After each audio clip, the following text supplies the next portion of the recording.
तो गाइस कैसे हैं आप सब लोग। रीइंकार्नेशंस के एपिसोड 03 के साथ हाजिर हूं। अगर आप मेरे चैनल पर नए हैं और अभी तक चैनल को सब्सक्राइब नहीं किया हुआ तो जल्दी से चैनल को सब्सक्राइब कर दे, वीडियो को लाइक और शेयर कर दे, शुक्रिया। लास्ट एपिसोड के एंड में हमने देखा था कि हमारा लिंजुई अपनी तलवार को घुमाते हुए अपने सामने वाले दोनों गार्ड्स को मार देता है सिर्फ एक ही अटैक में। इस सामने जो जंग मास्टर सीटू होता है वो बहुत ज्यादा घबरा जाता है और हैरान भी होता है और हमारे लिंजुई से पूछता है कि तुम कौन हो, तुम्हारा कल्टीवेशन लेवल तो इतना नहीं है, फिर भी तुमने मेरे दोनों गार्ड्स को इतनी आसानी से कैसे मार दिया। तो लिंजुई अपने नाइफ को साफ करते हुए उसे कहता है, बेवकूफ कहेंगे, अभी अभी तो रात के वक्त ब्रेक थ्रू कंप्लीट किया है और तुम्हें क्या लगता है कि यूनिवर्सल डिग्री राम कोई बहुत ही पावरफुल लेवल है। तुम तो यूनिवर्सल डिग्री राम में हो जो कि इतना पावरफुल लेवल भी नहीं है। ये बात सुनते ही वो और भी ज्यादा हैरान होता है। यंग मास्टर सीटू से कहता है, तुम्हें कैसे पता चला कि मैंने रात को ब्रेक थ्रू किया और मैं यूनिवर्सल डिग्री राम का एक्सपर्ट बन चुका हूँ। लिंजुई यहाँ पर गुस्से के साथ उसकी तरफ घूर कर देखता है, फिर साथ ही उसे कहता है, जाकर अपने बाप जान से पूछना क्योंकि तुम्हारे बाप जान ने मुझे ये सब कुछ बताया था। क्या तुम्हें पता है कि आज तुमने यहाँ पर क्या कर दिया है? क्या तुम्हें पता है कि ये सब कुछ करने की वजह से सी लैंड के साथ तुम्हारे बाप का जो समझौता हुआ था वो सारा खत्म हो सकता है, इसी वजह से तुम्हारा बाप मेरे हाथों से मारा भी जा सकता है। तो ये बात सुनते ही वो कहता है, कहीं ऐसा तो नहीं है कि तुम डीमन सी लैंड से आए हुए मैसेंजर हो जो कि यहाँ पर आने वाला था मेरे डैड से मिलने के लिए।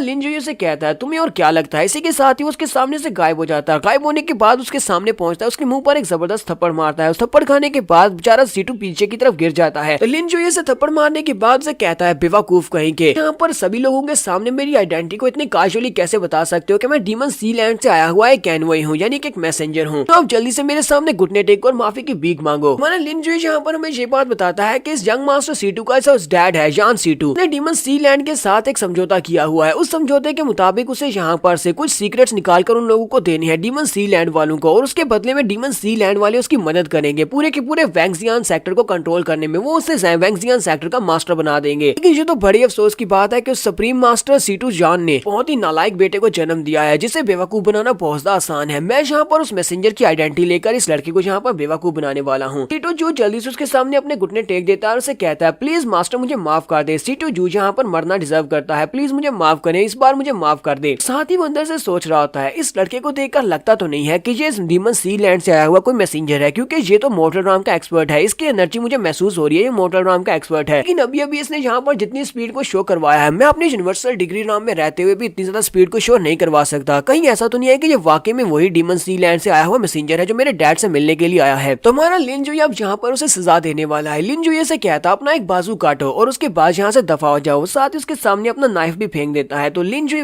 उसके सामने जब नाइफ फेंकता है तो बेचारा और भी ज्यादा घबरा जाता है, रोते हुए कहता है, प्लीज लॉर्ड एनवाई मेरे साथ ऐसा मत करें, मेरी जान बख्श दे, मैं दोबारा इस तरह की कोई भी हरकत नहीं करूंगा। लिंजुई से कहता है, मैंने तुम्हें क्या कहा? मैंने तुम्हें कहा ना कि अपना एक बाजू काटो और यहाँ से चले जाओ। शुक्र करो कि मैं तुम्हारी जान नहीं ले रहा, वरना मैं इस तरह कहने पर तुम्हारी जान भी ले सकता था। अपने हाथों से करो, वरना मैं अगर करूंगा तो तुम्हें बहुत ज्यादा दर्द होगा। तो जल्दी से उस नाइफ को उठा लेता है, अपने हाथ की तरफ उस नाइफ को करता है और इसी के साथ इस नाइफ को चला देता है। वहाँ पर उसके जोरदार चीखने की आवाज आती है। तो यंग मास्टर सीटू ने अपना एक बाजू काट दिया और तो अपना एक हाथ काटने के बाद वो हमारे लिंजुई से कहता है, यंग मास्टर अब मुझे बताएं क्या इतना काफी है? तो लिंजुई से कहता है, अच्छा ठीक है, अब यहाँ से दफा हो जाओ। तो वो बड़ी स्पीड से वहाँ से भाग जाता है। वहाँ से चले जाने के बाद प्रिंसेस आगे बढ़ती है और हमारे लिंजुई से कहती है, तुम्हारा बहुत बहुत शुक्रिया, तुमने यहाँ पर मेरी जान बचा ली। फिर साथ ही वो से कहती है, क्या तुम मुझे मेरे क्लैन में वापस छोड़ने जा सकते हो? मुझे अकेले में बहुत ज्यादा डर लग रहा है। लिंजुई से कहता है, हाँ क्यों नहीं, मैंने यहाँ पर तुम्हारी प्रॉब्लम को सॉल्व करने में तुम्हारी मदद कर दी है, लेकिन अफसोस कि तुम्हारी बॉडी के अंदर चार्म पॉइजन है। क्या तुम उस चार्म पॉइजन को निकलवाना नहीं चाहती? तो तुम चाहो तो इस पॉइजन के साथ मैं तुम्हारी मदद कर सकता हूँ। तो प्रिंसेस उसकी बात सुनने के बाद शर्माना शुरू कर देती है और उसे कहती है, हाँ क्यों नहीं, तुम मेरी बॉडी से इस पॉइजन को निकालने में मेरी मदद करो। उसके बाद हमारा लिंजुई वहाँ से एक बड़े से फिनिक्स पंछी को पकड़ता है और उसके ऊपर बैठ जाता है। तो प्रिंसेस भी उसके साथ ही होती है। तो जीजी और ये दोनों वहाँ से वापस की तरफ वैंगजियान सेक्टर की तरफ जा रहे होते हैं। प्रिंसेस कहती है, ये तो एक नैनमिंग फिनिक्स बर्ड है। वैंगजियान सेक्टर में जो पावरफुल एल्डर्स होते हैं वही इस तरह के एक फिनिक्स बर्ड को यूज कर सकते हैं, क्योंकि इसको कंट्रोल करने के लिए 3 साल तक ट्रेनिंग की जरूरत पड़ती है और सिर्फ यूनिवर्सल डिग्री राम के एक्सपर्ट इसको कंट्रोल कर सकते हैं। लेकिन ये लड़का मोर्टल राम में रहते हुए एक बड़े से फिनिक्स पंछी को भी कंट्रोल कर सकता है। मुझे समझ नहीं आ रही कि ये कौन है। लिंजुई उसके चेहरे के एक्सप्रेशंस को फांकने के बाद उसे कहता है, लड़की मैं तुम्हें पहले भी कह चुका हूँ कि मैं पिछले 1 लाख साल से यहाँ पर इसी एक ही दिन में फंसा हुआ हूँ और मुझे यहाँ के सभी सीक्रेट्स के बारे में पता है, जहाँ तक कि मुझे वैंगजियन क्लैन के सारे सीक्रेट्स के बारे में भी पता है। यंग मास्टर सीटू जैसे एक प्ले बॉय को डराकर किस तरह भगाना है ये मुझे अच्छी तरह से आता है। तुम्हें क्या लगता है कि मैं इस तरह के एक फिनिक्स पंछी को कंट्रोल नहीं कर सकता? मैं इसको कंट्रोल भी कर सकता हूँ। तो प्रिंसेस उसकी बात सुनने के बाद सोच रही होती है, ये तो बहुत ही अमेजिंग है, इस लड़के ने यहाँ पर ये भी जान लिया जो मैं अपने दिल में सोच रही थी। कहीं ऐसा तो नहीं है कि वाकई में ये लड़का कब से जो भी कह रहा है वो सब कुछ सच कह रहा है। तो प्रिंसेस लिंजुई से कहती है, मुझे बताओ क्या तुम वाकई में मेरी बॉडी के अंदर जो चार्म पॉइजन है क्या उसको ठीक कर सकते हो? कि मेरी एंगेजमेंट तो पहले से तय हो चुकी है। 2 साल के बाद मेरी 7th डीमन एम्परर के साथ शादी होने वाली है। तो प्रिंसेस से पूछती है क्या तुम्हें पता है क्या 7 डीमन एम्परर कौन है? मुझे तो इस सब के बारे में कुछ भी नहीं पता, लेकिन तुम्हें काफी कुछ पता है। तो लिनजुई कहता हाँ मुझे पता है, मैं 7 डीमन एम्परर का सभी के सभी डीमन किंग्स को अच्छी तरह से जानता हूँ। हमारा लिन उसे बताता है कि 7 डीमन एम्परर जो है हॉन्गमैन कॉन्टिनेंट के 3 पावरफुल एम्परर्स में से एक एम्परर है। तुरंत स्टार्क टेरिटरी में उससे ज्यादा पावरफुल बंदा कोई भी नहीं है। तो तुम ये जानना चाहती हो कि वो कितना पावरफुल है, तो इस बात का अंदाजा इस बात से लगाया जा सकता है कि उसके हाथों से मरने वालों की तादाद कोई 2-4-50,000 नहीं है, बल्कि कई मिलियंस में है। तो प्रिंसेस उसे कहती है तो तुम्हें पता है कि वो कितना ज्यादा पावरफुल है और तुम मुझे यहाँ पर अपने साथ बिठाकर लेकर जा रही हो, और ऊपर से मेरे पर चार्म पॉइजन का इफेक्ट भी है। अगर मेरे फियांसे डीमन किंग को इस बारे में पता चल गया कि तुमने उसकी गर्लफ्रेंड के साथ कुछ गलत किया है, तो फिर क्या वो तुम्हें छोड़ेगा? हमारा लिनजुई से कहता है नहीं ऐसा कुछ भी नहीं होने वाला, वो तो मुझे टच भी नहीं कर सकता क्योंकि रात 12 बजे मैं दोबारा से रीइंकार्नेट हो जाऊंगा और मेरे बारे में तुम सब कुछ भूल चुकी होगी। लिनजुई उसके पास ही बैठ जाता है और उसे कहता है फिलहाल के लिए हम इस बारे में बात नहीं करते, मेरी रीइंकार्नेशन को दोबारा रिसाइकल होने में पूरे 3 घंटे हैं और मुझे लगता है कि 3 घंटे में हम लोग 5 बार कर सकते हैं। तो यहाँ पर आपको पता होना चाहिए कि क्या करने की बात हो रही है।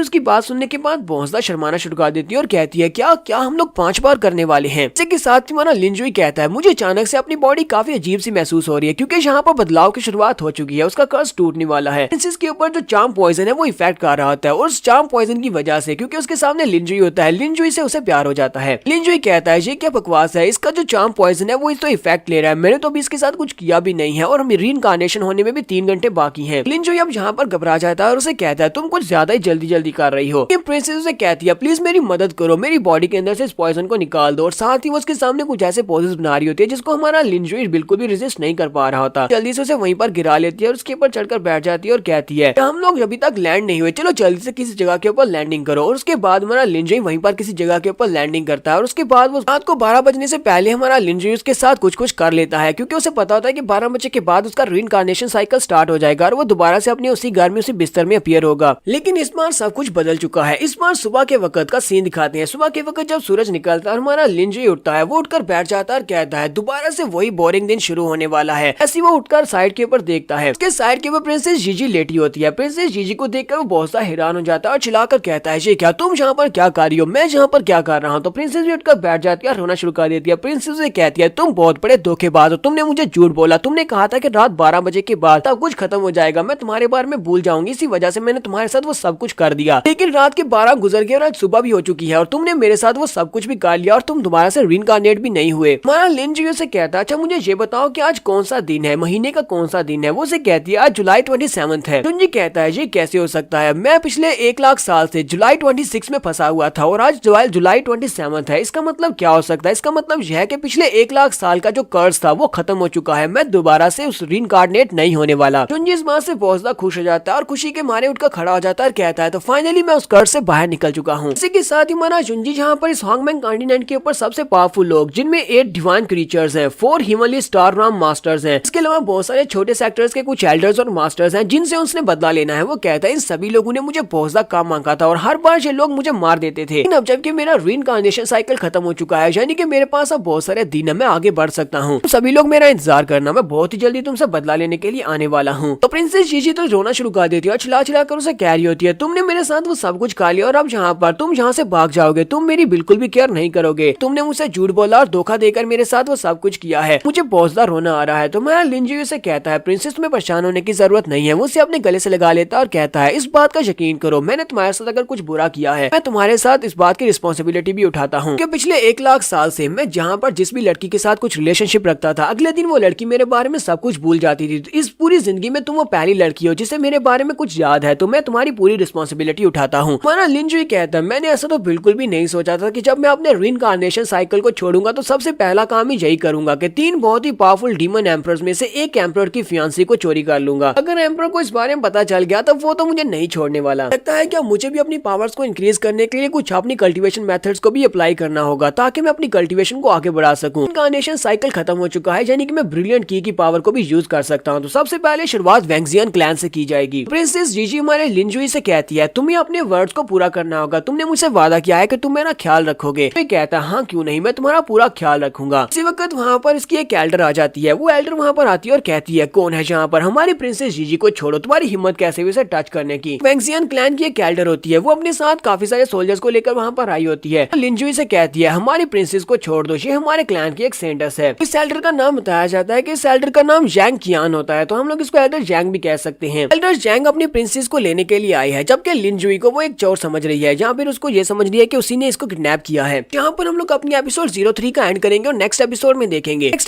देखेंगे कि हमारा लिन जुई फाइनली वैंगजियान पवेलियन में जाएगा और उनके सेक्टर को ज्वाइन करने की बात करेगा। यहाँ पर जाने के बाद इसके साथ किस तरह का बर्ताव होगा ये हम लोग नेक्स्ट एपिसोड में देखेंगे। एपिसोड की एक्सप्लेनेशन अच्छी लगी हो तो कमेंट करके जरूर बताइएगा। चैनल को सब्सक्राइब कर दे, वीडियो को लाइक और शेयर कर दें। शुक्रिया।